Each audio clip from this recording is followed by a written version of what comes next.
Hello everyone, this is MonteCristo. Thank you so much for watching my power rankings last week. These are not going to be power rankings, but they're going to be the start of a new series that I hope to continue throughout this season if you like it, which is going to be Monte's Matchups.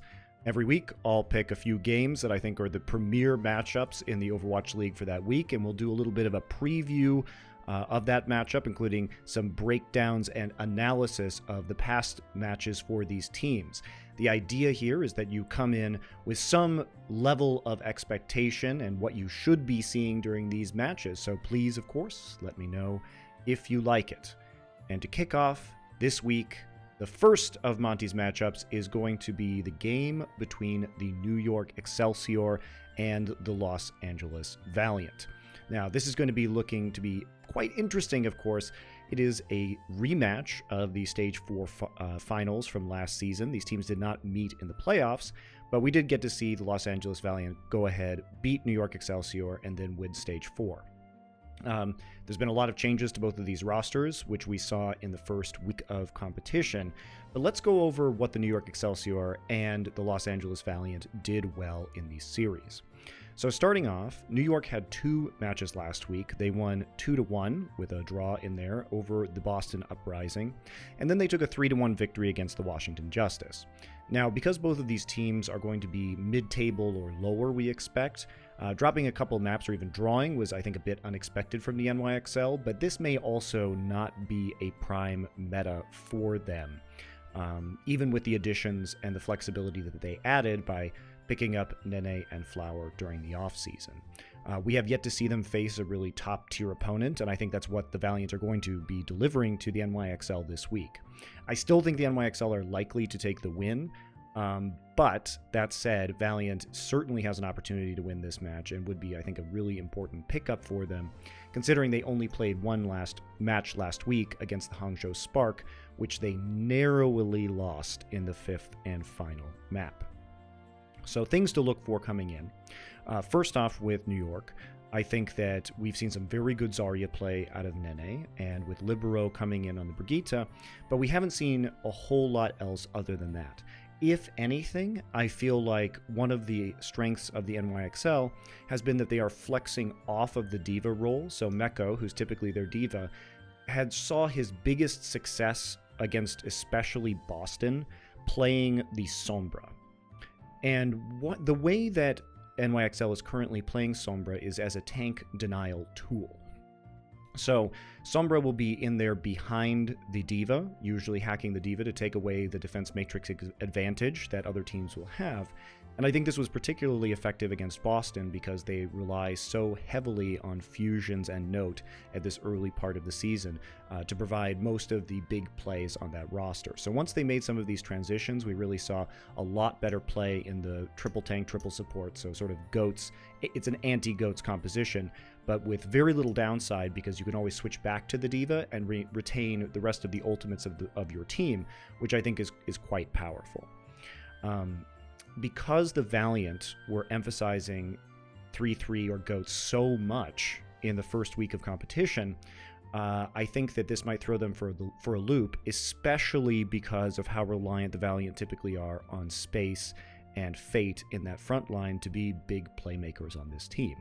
I think that was particularly evident when you look at the way that the Valiant played against the Hangzhou Spark, and especially that fifth and final map where Fate got comprehensively outplayed in the Reinhardt mirror, eating tons of shatters from No Smite, which eventually led the Spark to that win. Valiant, as we saw last season, are a very strong team when it comes to fundamentals. They are sort of the quintessential meta team. If you look at their coaching strategies from Coach Moon, he typically really emphasizes execution on meta compositions.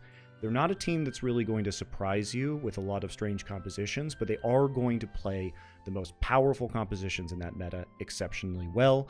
They always look well drilled. They always look like a cohesive team instead of having a bunch of individual playmakers, even though I think they do have some, and especially with Izayaki added to this roster, there are going to be some interesting flex support plays.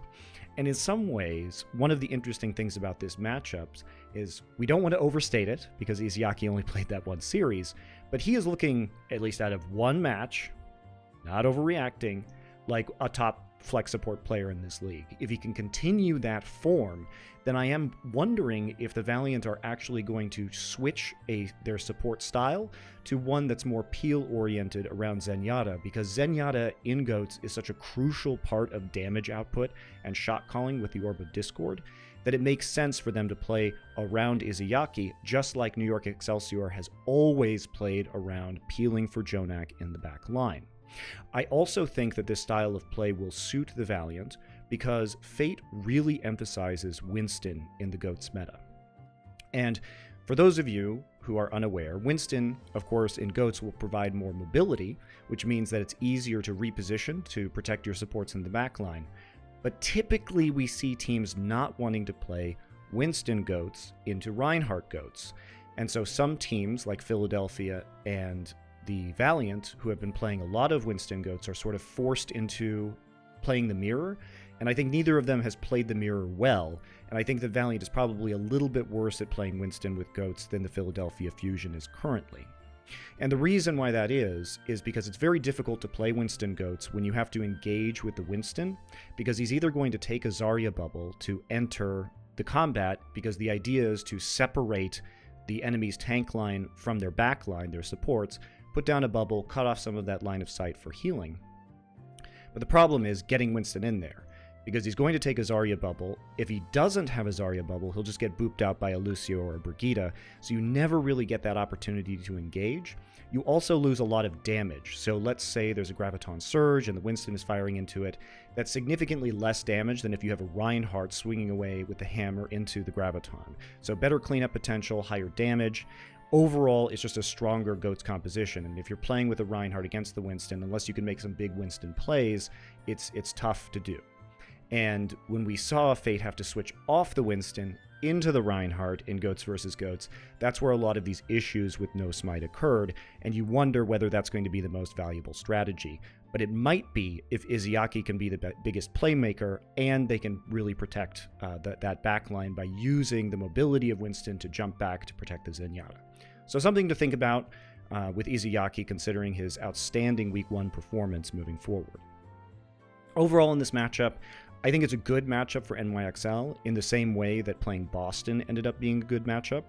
Things to be aware of is that we need to see Valiant do something against Meko Sombra, because if I'm NYXL and I'm coming into this match, I'm simply going to play Meko on Sombra, try and go without a diva, see what happens. Possible answer to this might be Izayaki playing Ana or one of their DPS players, such as Kariv, interestingly, of course, a former support, playing Ana to try and abuse the biotic grenade, because there won't be, and of course the exceptional healing output of Ana, because there won't be a defensive matrix to block those abilities. So we could see some counterplay with an Ana here if they decide to run the Sombra. These are a lot of options right now as the metagame is evolving. So I still think NYXL is going to take a win. They'll probably have a few more tricks up their sleeves overall, and I hope we are going to see some more player rotations. Would love to see Flower or maybe even Pine this week on certain long sightline maps if they have that opportunity, considering that we will be seeing Route 66. That might be a map that Pine comes in on. So we'll have to see, but I think NYXL probably should take this slight advantage. I still think they're going to be the better team, and they should be a little bit more versatile, considering Valiant are still, I think, really focused on that GOATS meta, and also still trying to find their footing, win KSF plays, win Kariv plays, what exactly their DPS line is going to look like. So I hope you've really enjoyed this episode of Monte's matchups. Let me know if you want a few more of these. We'll be moving on with these as the season progresses. So thank you very much for watching. I'll make it groove.